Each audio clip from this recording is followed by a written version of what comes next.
June 4, 1943, on Railroad Street in Mexia, Texas. Unifizia Vera Burkhart gripped his pencil as it shook slightly while he scribbled into his hidden diary, words that could have landed him in solitary if his own officers ever found them. He kept writing that the Americans had to be lying, because no nation could have so much while fighting on two fronts. Yet what he saw through the train window that night went against 3 years of Nazi propaganda drilled into him. Electric lights glowed from every farmhouse, every street corner, and every shop, stretching out endlessly across the Texas plains at 10 o'clock in the evening. Back in Germany, blackout laws had forced the Reich into darkness since 1940. Even before the war started, barely a fifth of German farms had access to electricity at all. But here in America, a land Nazi radio had called decadent and collapsing, power flowed everywhere like water. From the train, 1,850 veterans of Rommel's Afrika Korps stepped down onto the platform. They weren't crammed into cattle cars or freight wagons, but seated in Pullman coaches with cushions, dining cars, and sleeping berths. The whole town of Mexia had come out to see them arrive. None of the townsfolk knew that this moment would spark one of the biggest psychological shifts in modern history, tearing down Nazi beliefs through the blunt reality of America's industrial strength. The truth of Allied victory was not written in strategy, but in production numbers that would destroy every illusion these men carried about their enemies, their nation, and their cause. That collapse had already started on May 13, 1943, in Tunisia. General Jürgen von Arnim, who had taken over after Rommel, surrendered along with around 250,000 to 275,000 German and Italian soldiers. The final count shifted as scattered groups kept surrendering over the following days. These were the Wehrmacht's best desert fighters, men who had once driven the British back to Egypt and earned even Montgomery's reluctant respect, now suddenly reduced to prisoners. Among them was Feldman Friedrich Radke, holder of the Iron Cross First Class, a veteran of the France campaign and twice wounded in North Africa. His diary, found decades later in the National Archives, would give historians the clearest record of how American captivity reshaped German minds. That journey from defeat to awakening began at the port of Oran in Algeria. As Radke and 30,000 other prisoners waited in rough holding camps for transport, the smooth efficiency of the U.S. Army was already breaking their old assumptions. The Americans handled thousands of men a day with a level of order that outdid even the Wehrmacht at its peak. Each man had his photograph taken for an identity card, his medical exam completed, his shots given, and his rights under the Geneva Convention explained to him in fluent German by American officers trained exactly for this moment. But the first real shock came with the food. Hans Mauer, a captured officer from the 21st Panzer Division, later wrote to his mother 8 months afterward that while they sat in the cage at Oran waiting for the ships, the Americans fed them better than they had eaten in 6 months of desert fighting.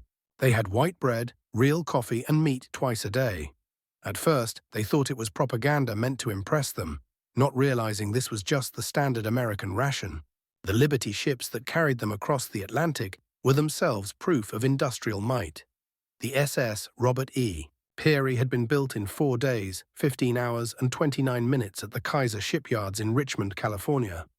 Something the Germans would have laughed off as impossible if they had heard it. These ships, turned out at a rate of 3 per day at peak, returned from Europe loaded not with cargo, but with people, carrying up to 30,000 prisoners a month by the summer of 1943. The 2-week Atlantic voyage in July 1943 became the next stage of psychological collapse. Kurt Zimmermann from the 90th Light Division kept letters that later told his family what he had seen. He wrote that the ship's crew tossed out more food waste in a single day than his company had received in an entire week during their last months in Africa.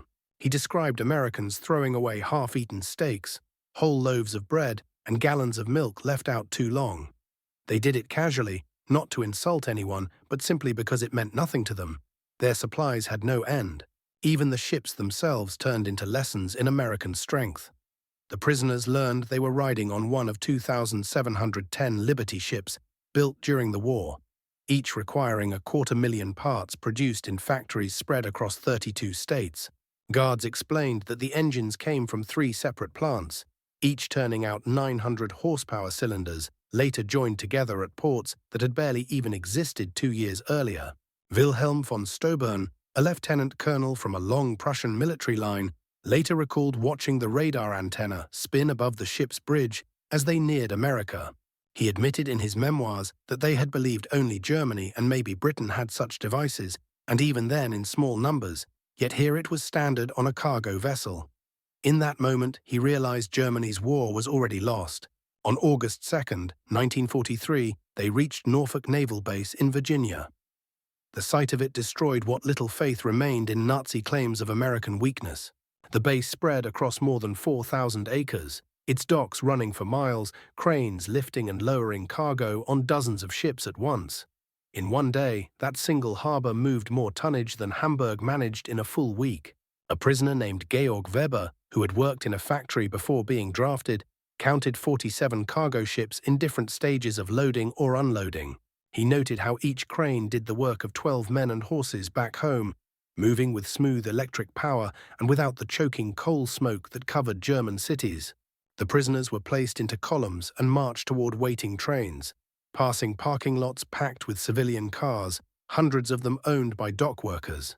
In Germany, only the wealthy or connected could own a car, and the Volkswagen promised to the people since 1934 remained little more than a propaganda fantasy, with fewer than 1,000 ever delivered. Yet here, everyday workers drove their own vehicles to their jobs. Still, the biggest shock waited at the station. The trains weren't boxcars or cramped 40-and-8 wagons that carried soldiers and horses across Europe, but full passenger cars. Pullman coaches with cushioned seats that folded into sleeping bunks, dining cars with white tablecloths and silverware, observation cars with wide glass windows. Headman Radke would later write that they boarded like tourists, not prisoners. Even the guards seemed uneasy with the comfort. One sergeant apologizing because the air conditioning wasn't working properly. Air conditioning in August, something most of them thought existed only in Hitler's personal train. The 3-day trip from Norfolk to camps in Texas and Oklahoma hit their beliefs harder than any battlefield loss. As the trains rolled through Virginia, prisoners pressed their faces to the glass, staring at an America they had been told could not exist. Every small town they passed was brightly lit. Places like Martinsville, Danville, and Greensboro, shining with glowing shopfronts, neon signs, and homes lit in multiple rooms, something they could never have imagined back in Germany.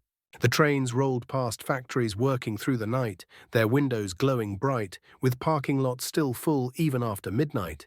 Obergefreiter Meyer, whose father had been a Nazi party block leader in Hamburg, later wrote in a letter found in 1987 that they passed through dozens of cities that first night, each one showing more electricity than all of Hamburg combined.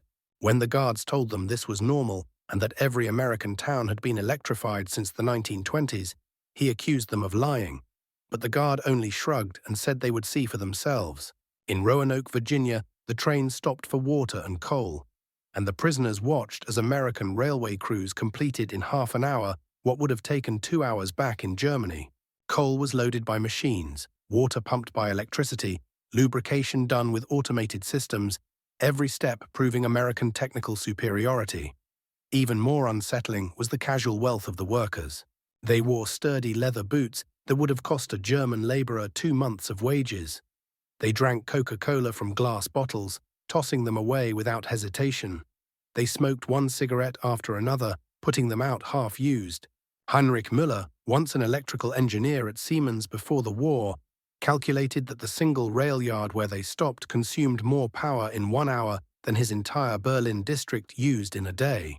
He wrote that the waste itself was astonishing, with lights burning in empty buildings and fans running in vacant rooms, all showing a society with resources so vast they could afford carelessness. As the trains crossed into Tennessee and Kentucky, the sight of American industry grew even more overwhelming. From their windows, the prisoners watched massive factories, each one larger than anything they had seen back home. The Alcoa aluminum plant in Tennessee stretched for miles along the river, its electric furnaces consuming 175,000 kilowatts of power, more than the entire city of Munich.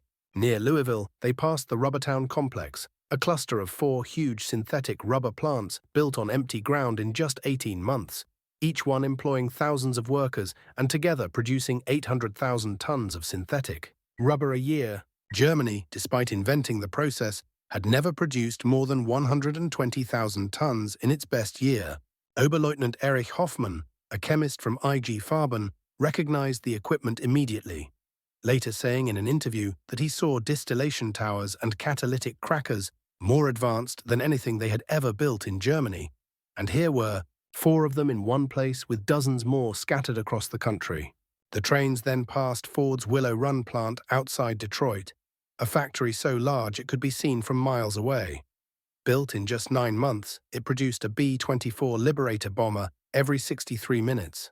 At its peak, 42,000 workers built bombers from 1.5 million parts supplied by 1,500 subcontractors, using 2.5 million square feet of floor space and consuming more electricity than the entire city of Cologne. Hartmann Wehrle, a Luftwaffe pilot shot down over Tunisia, pressed his face to the window as they passed and counted 17 B-24s in different stages of assembly. They had been told American planes were weak, cheaply made, and unreliable. Yet what he saw were precise assembly lines and solid craftsmanship, machines built quickly but with remarkable quality. The deeper the trains moved into America, the more Nazi myths crumbled. In St. Louis, they crossed the Mississippi River on the Eads Bridge, looking down at barges hauling more grain than Germany had harvested in all of 1942. On both riverbanks stood giant grain elevators, each one holding enough wheat to feed a German city for months. Carl Schmidt, the son of a Bavarian farmer, recorded in his diary that Americans moved food in the same endless quantities that Germans moved ammunition, and they did it without any fear of running short. I saw them load a single barge with enough wheat to feed my whole village for 5 years, and the crane operator doing it ate a sandwich stacked with more meat than we were given in a week. In Kansas City, the train stopped at stockyards so vast that tens of thousands of cattle stood waiting for slaughter, and the smell of the packing plants carried for miles. German prisoners, who had been lucky to get 200 grams of meat a week in Afrika, now watched American workers casually eating beef sandwiches on their lunch break. One prisoner, Paul Fisher, wrote that Americans ate meat the way Germans ate bread, then corrected himself saying they ate meat the way we wished we could eat bread. A guard even bought us hamburgers from a stand near the station, each one piled with meat, cheese, and vegetables on soft white bread. He bought 20 at once, paying with a single dollar bill, and for him it was nothing out of the ordinary. This was just normal food in America. When we finally reached the camps, another level of shock set in. Camp Hearne, Texas, built in only 4 months, held between 3,000 and 5,000 prisoners in conditions better than many of us had known as civilians. The wooden barracks had electric lights, flush toilets, hot showers, and steam heating, each building made with more lumber than entire German villages possessed. The camp hospital stunned the doctors among us, with X-ray machines, surgical tools, and medicines Germany hadn't seen since 1941. Lieutenant Colonel Dr. Friedrich Bauer, a division surgeon, later said he stood in a facility better equipped than most German hospitals back home. He was astonished to see penicillin, a drug we had only heard rumors about, used freely even for minor infections, while German soldiers were dying for lack of basic sulfur drugs. The camp kitchens revealed yet another level of American abundance. Prisoners assigned to cook discovered walk-in refrigerators, electric mixers, automatic dishwashers, and gas ranges able to feed 5,000 men at once. Our daily rations included fresh milk, eggs, vegetables, meat, and white bread, in amounts no German had seen since 1939. Otto Krebs, once a hotel chef in Munich, wrote that he threw away more food in one day than his family had seen in 3 years. Not because it was spoiled, but because regulations required 10% extra to make sure no prisoner went hungry, and the leftovers were discarded. He admitted he wept while throwing good bread into the trash. By September 1943, America's farm labor shortage led to prisoners being sent to work in fields and factories across the country, a decision that would do more to crush Nazi ideology than any propaganda film could. Each day, groups of prisoners rode in trucks to work sites, passing freely through the American heartland without blindfolds or restrictions, and they saw everything: endless grain fields, factories running 3 shifts, stores full of goods, parking, lots filled with cars, and homes equipped with refrigerators and radios. At a cotton gin outside Houston, Herbert Lang watched a single machine process more cotton in an hour than his village could have managed in a month. all powered by electricity from the Colorado River Authority, which by 1943 had brought power to 90% of Texas farms. Lang noted that the farmer running the gin was no aristocrat or party leader. Just an ordinary man, yet he owned a truck, a car, a tractor, had electricity and running water. And his workers, including black laborers, ate lunches containing more food than German workers got in a week, and this was normal everywhere they looked. Every farm was the same. In Nebraska, when prisoners were assigned to sugar beet fields, they witnessed mechanization on a scale that their minds could hardly grasp. They learned that a single combine harvester could replace the work of 100 men, rolling across fields that seemed to stretch forever, each one larger than entire German counties.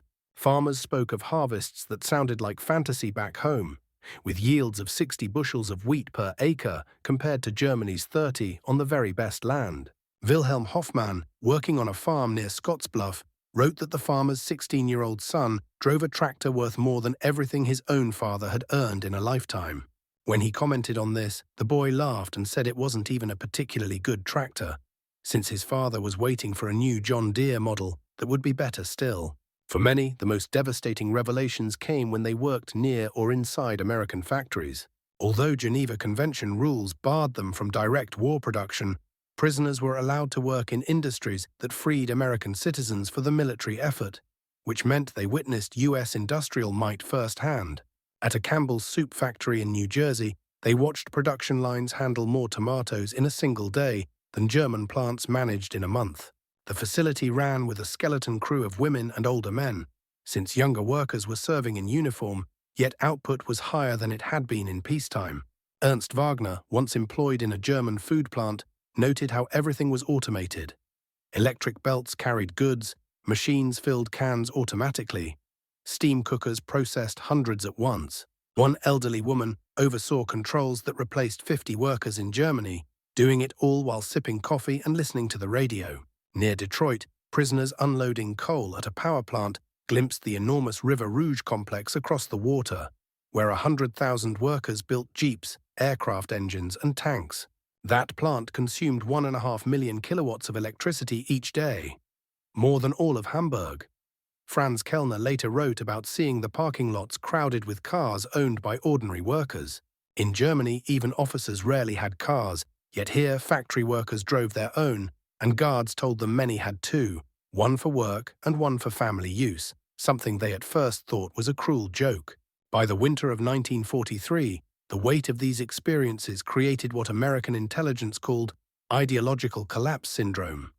The Special Projects Division, a secret re-education program under the Provost Marshal General, recorded more and more prisoners asking for American books, newspapers, and classes. Major Paul Newland reported that by December, the men no longer argued against U.S. production figures, because they had already seen enough to know they were real.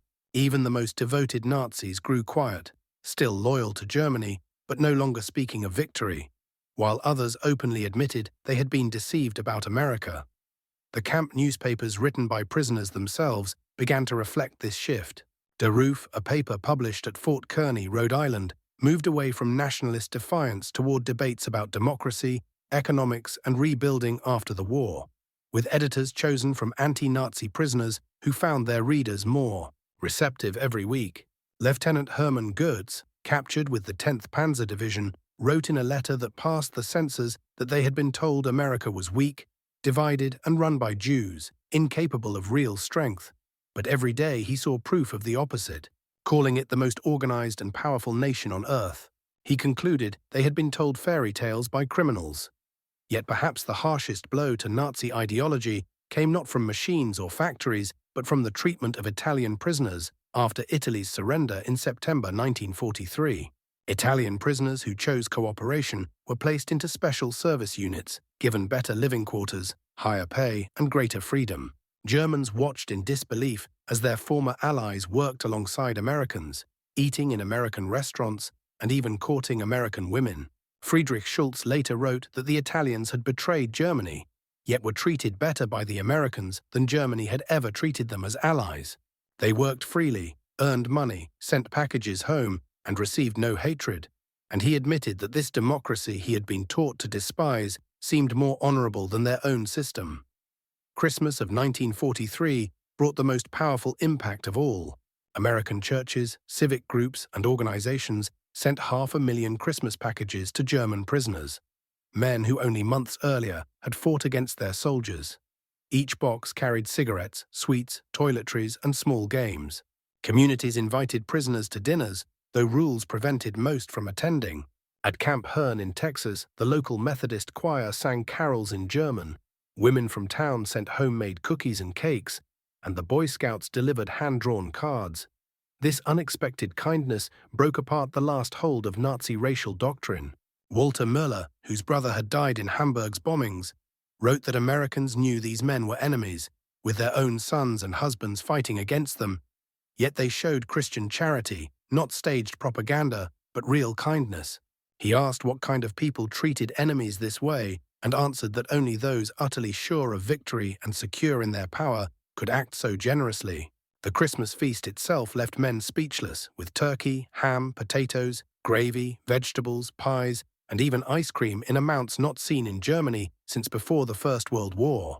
They ate until sick, stunned that such resources could be given to prisoners. Hans Auer wrote that they dined better than German generals or party leaders, and the guards insisted it was not special, only an ordinary American Christmas dinner, the same meal eaten by every family.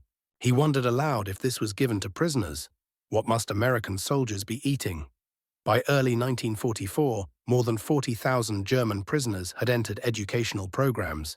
They studied English, history, math, and science, with the University of Chicago offering correspondence courses and Stanford sending professors to lecture on democracy and economics. The hunger for knowledge was endless. Men who had been told that Americans were uncultured barbarians found themselves in libraries filled with millions of books, universities open to all classes, and scientific institutions leading the world. Newspapers lay open for them to read, showing multiple viewpoints, something unimaginable in Nazi Germany.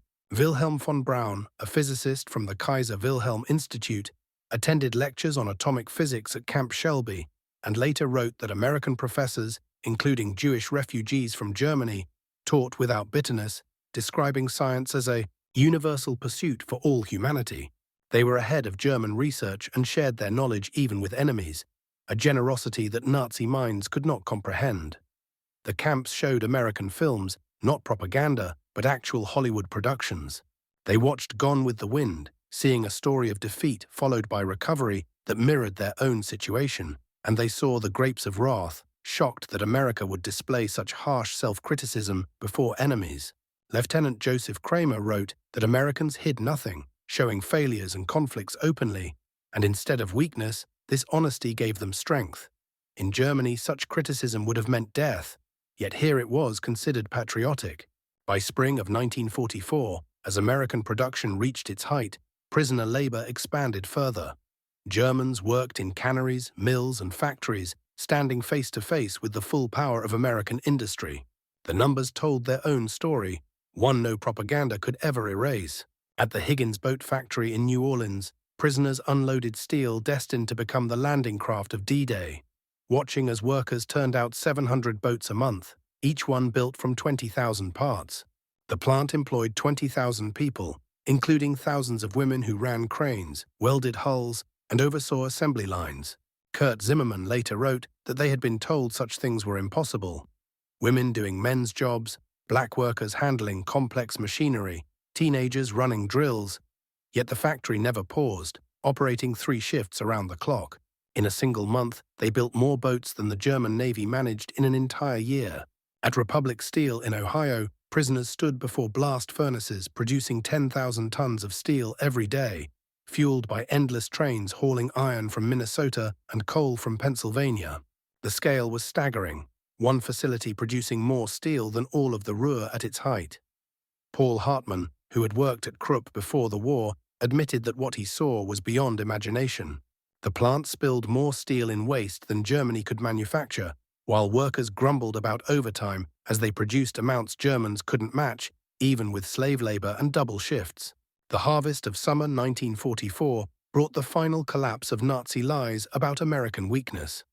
Across the Midwest, prisoners watched farms that seemed to feed the world. In Kansas, they saw single operations produce more grain than entire German provinces. Combines swept the golden fields like ships at sea, harvesting 100 acres in a day. The grain elevators held more wheat than Germany imported in a year. Franz Weber, a farmer from East Prussia, wrote that one American farmer with machines accomplished what 100 German farmers could not. He was shown aerial photographs of wheat fields stretching for thousands of square miles, more than Europe could imagine, with yields so vast they could lose half a crop and still have plenty left. In California's Central Valley, prisoners picked fruit from orchards that stretched to the horizon. Stunned as perfect fruit was discarded for minor blemishes. Food that would have been priceless in Germany was bulldozed into pits simply to stabilize prices. Otto Schultz described the shock of seeing mountains of oranges destroyed because there were too many, begging guards to let them send the food home, only to be told it was impossible. To them, the waste itself was proof of unlimited resources. Then came June 6, 1944. News of the Normandy invasion spread through the camps, and German prisoners finally let go of any remaining illusions. The sheer magnitude of it, 6,000 ships, 11,000 aircraft, 150,000 men in the opening assault, showed an American capacity for organization and supply that Nazi Germany could never equal. At Camp Shelby, prisoners watched newsreels within days, seeing streams of ships, artificial harbors rising from the sea, and supply lines landing 15,000 tons of materiel daily across open beaches. They watched their homeland being crushed by the very power they had been told was too weak to fight. Friedrich von Tauben later wrote that they knew then all was lost, not just the war, but the entire Nazi project itself. They had gone to battle with fairy tales and racial myths, sending horses against trucks, rifles against automatic weapons, courage against inexhaustible resources. Yet through their years in captivity, what struck them even more than American abundance was American humanity. Despite Nazi propaganda painting Americans as soft and sentimental, prisoners discovered a nation strong enough to extend mercy. When Hans Müller received word that his son had died in Hamburg's bombings, the American camp commander delivered the Red Cross message himself and offered personal condolences, an act of compassion none of them had expected. When Paul Fischer's wife wrote that she was struggling to feed their children, American church groups sent food packages to her in Germany, even while the United States was still bombing German cities. Otto later wrote that the Americans made a clear distinction between the German people and the Nazi regime, saying they were fighting Hitler, not ordinary Germans, and though it had sounded like propaganda at first, it proved true. They were preparing us to rebuild after the war, not to destroy us. Medical treatment left a deep impression as well, with German doctors working side by side with American staff, learning new techniques and using equipment far beyond what they had known. Prisoners received surgeries that in Germany would have been reserved for only the privileged, and mental health care, unheard of in the Wehrmacht, was offered to traumatized soldiers. Dr. Friedrich Bauer described how attempted suicides were met with counseling, not punishment, and mental breakdowns treated with therapy, not beatings, saying that this humanity toward enemies revealed a strength they had never understood. The calm confidence of true power. By March 1945, the secret re-education program had produced results beyond all expectations. More than 25,000 prisoners volunteered for democracy courses. Camp newspapers published articles about constitutional government, free markets and civil rights, and discussion groups openly debated Germany's post-war future. Fanatics who had entered as devoted Nazis were writing essays about rebuilding Germany on democratic lines, and officers who had sworn oaths to Hitler were sketching plans to use American agricultural methods back home. In a 1975 interview, Horst Hermann Göring, no relation to the Reichsmarschall, admitted that they had become missionaries for democracy, not because of coercion or propaganda, but because they had seen it work with their own eyes. Ordinary people, living better than German nobility, and they wanted the same for their country. The change grew so strong that American authorities worried prisoners might become too enthusiastic about adopting American life. Some applied to stay after the war, others married women they had met through camp correspondence, and thousands would later immigrate in the 1950s. Then in April 1945 came the most crushing revelation. As American forces liberated concentration camps, the footage was shown to prisoners. At first, many refused to believe, insisting it was propaganda, but the evidence was undeniable. Testimony from US soldiers, photographs, film reels, and eventually letters from home confirming the horrors. The effect was shattering. Men who had still clung to some sense of German honor now faced the total moral collapse of their nation. Everything they had fought for was not only defeated, but revealed as evil. Walter Schmidt summed it up. They thought they were warriors for a noble cause, but they discovered they were tools of criminals. They believed they were carrying civilization to others, but they found themselves the barbarians, while the Americans they had mocked as weak and decadent showed them the true meaning of civilization. When the war ended in May 1945, prisoners of war faced repatriation with mixed feelings. They had seen an America that contradicted everything they had been taught, where they ate better as captives than as soldiers, and were treated with more dignity by enemies than by their own leaders. In their final months, they were given vocational training, agricultural education, and political instruction, even learning about the Marshall Plan before it was announced, realizing America intended to rebuild Germany rather than punish it.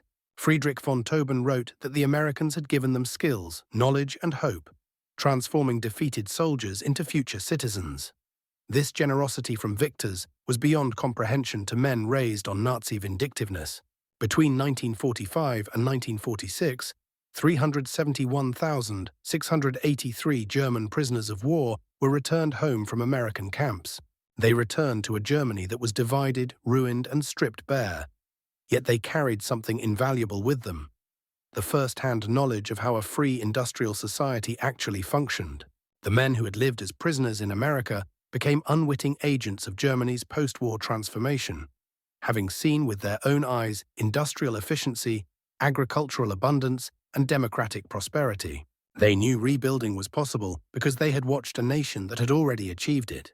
Many former prisoners later held key roles in West Germany's recovery. Hans Kroll, once at Camp Shelby, became ambassador to the United States. Walter Hallstein, who had taught courses at Camp Cook, became president of the European Commission. Rüdiger von Marschall, held at Camp Hearne, represented Germany at the United Nations. And Eduard Ackermann, a prisoner at Fort Robinson, became a leader in agricultural reform. They carried back with them American methods in industry, American efficiency in farming, and American democratic ideals in politics. The economic miracle of the 1950s was built in part on lessons absorbed in those camps.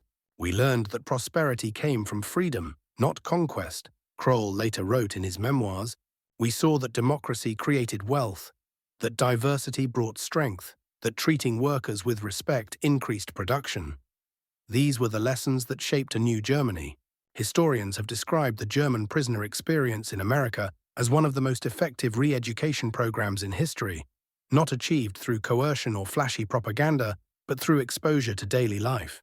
Prisoners saw democracy in action, industry at full power, and a standard of living that made Nazi promises look like empty fantasies. Dr. Arnold Kramer, the leading historian of German POWs in America, put it simply: America won the propaganda war not with words but with reality. Every hot meal, every electric light, every working toilet was an argument against Nazism. The prisoners were converted by prosperity. The numbers confirmed this truth. Out of 371,683 Germans held in America, fewer than 1% ever tried to escape, with just over 2,000 attempts in total. Post-war surveys revealed that 95% of prisoners rated their treatment as good or excellent, and many continued writing letters to American families for decades. In 1985, on the 40th anniversary of the war's end, over 500 former prisoners returned with their families to Austin, Texas, to hold a reunion at the very place where their transformation had begun.